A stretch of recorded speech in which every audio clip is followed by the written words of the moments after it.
नमस्कार।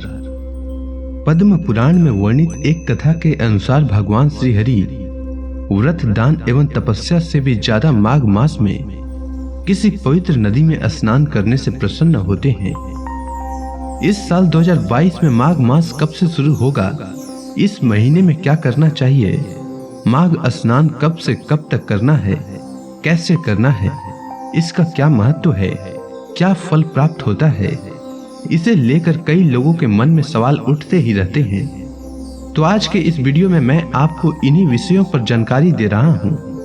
उम्मीद है आपको पसंद आएगा। तो सबसे पहले माघ मास कब से शुरू हो रहा है, कब तक रहेगा, इसके विषय में बता रहा हूं। तो माघ मास की शुरुआत पौष पूर्णिमा के अगले दिन यानी 18 जनवरी 2022 मंगलवार से शुरू हो रही है। हिंदू पंचांग के अनुसार वर्ष का 11वां महीना माघ होता है।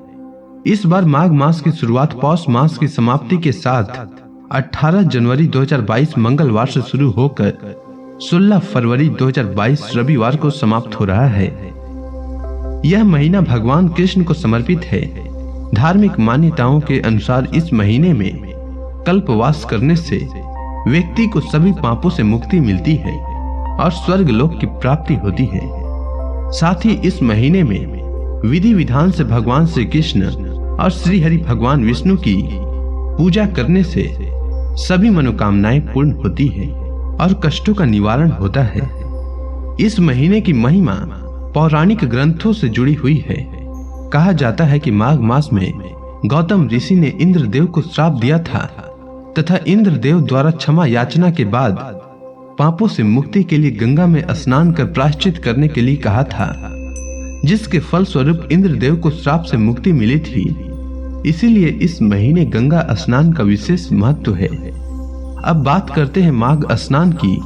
तो पौष शुक्ल पूर्णिमा 17 जनवरी 2022 से माघ स्नान प्रारंभ हो रहा है। माघ स्नान माघ शुक्ल पूर्णिमा 16 फरवरी 2022 बुधवार को डंडा रोपिणी पूर्णिमा के साथ पूर्ण होगा। माघ का पूरा माह पवित्र नदियों में स्नान, दान, पुण्य के लिए शुभ होता है। माघ मास में समस्त तीर्थ नगरियों में पवित्र नदियों के तटों पर मेलों का आयोजन होता है। लोग दूर दूर से पुण्य अर्जित करने पहुंचते हैं। मुख्य मेला प्रयागराज में संगम तट पर लगता है। धार्मिक और आध्यात्मिक दृष्टि से शास्त्रों में माघ स्नान का बड़ा महत्व बताया गया है। इसे मोक्ष प्रदाता कहा गया है।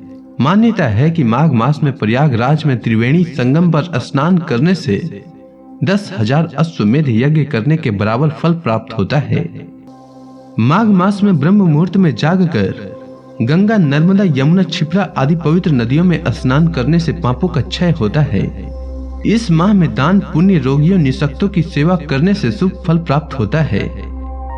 माघ मास के शुक्ल पक्ष की प्रतिपदा यानी 2 फरवरी 2022 से गुप्त नवरात्रि का प्रारंभ होगी, जो 10 फरवरी तक चलेगा।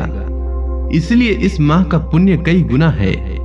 इस माह के दौरान हरिद्वार, नासिक, उज्जैन और प्रयागराज में स्नान करने से पुण्य फलों की प्राप्ति होती है। इस माह में स्नान के बाद दान पुण्य अवश्य करना चाहिए। इस माह में अपने गुरु या इष्ट के मंत्रों का जाप करने से आत्म संयम की प्राप्ति होती है। यहाँ तक कि इस माह में पवित्र नदियों के तट पर निवास करने का भी बड़ा महत्व है। इसे कल्पवास कहा जाता है। पुराणों में कल्पवास का वर्णन मिलता है, जिसमें स्पष्ट कहा गया है कि माघ मास में पवित्र नदियों के तट पर कल्पवास करना चाहिए। इस दौरान संयम, धैर्य और मौन रहते हुए सात्विक जीवन जीना चाहिए। सभी मनुष्यों के लिए पवित्र नदियों के तट पर जाकर स्नान करना संभव नहीं है। इसीलिए अपने घर में ही पवित्र नदियों के स्नान का पुण्य प्राप्त किया जा सकता है। इसके लिए पूर्ण श्रद्धा होना आवश्यक है। यदि आपके आसपास कोई पवित्र नदी ना हो या पवित्र नदियों में स्नान करने के लिए जाने की आपकी क्षमता ना हो, तो घर में ही माघ स्नान के बराबर पुण्य प्राप्त किया जा सकता है। इसके लिए आपके मन में पवित्रता, शुद्धता और श्रद्धा होना आवश्यक है। आप प्रातः काल ब्रह्म मुहूर्त में जागकर पवित्र नदियों का जल, गंगा जल लगभग सभी घरों में होता है, उसे नहाने वाले पानी में डालकर स्नान करें।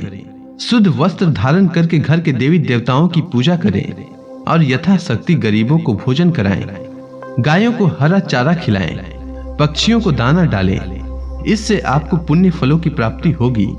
इस दिन भगवान शिव और विष्णु भगवान का पूजा करें, यह बहुत ही पुण्यदायी होता है। साथ ही माघ मास महात्म्य की कथा भी सुने। माघ मास में पवित्र नदियों में स्नान का महत्व तो है ही, दान का भी बड़ा महत्व बताया गया है। इस माह में गरीबों को, निःशक्तों को, अनाथों को, दिव्यांगों को, दृष्टिहीनों को आवश्यकता की वस्तुएं भेंट करना चाहिए। अनाज, फल, कपड़े, जूते, चप्पल, गर्म कपड़े, कंबल, भोजन और दवाइयों आदि का दान करना कुंडली के बुरे ग्रहों के फल को निष्फल करता है। इसीलिए इस महीने में गरीबों को यथाशक्ति जितना हो सके उतना दान करें, इससे पुण्य की प्राप्ति होती है। उम्मीद है आपको माघ मास से जुड़ी जानकारी अच्छी लगी होगी। धन्यवाद।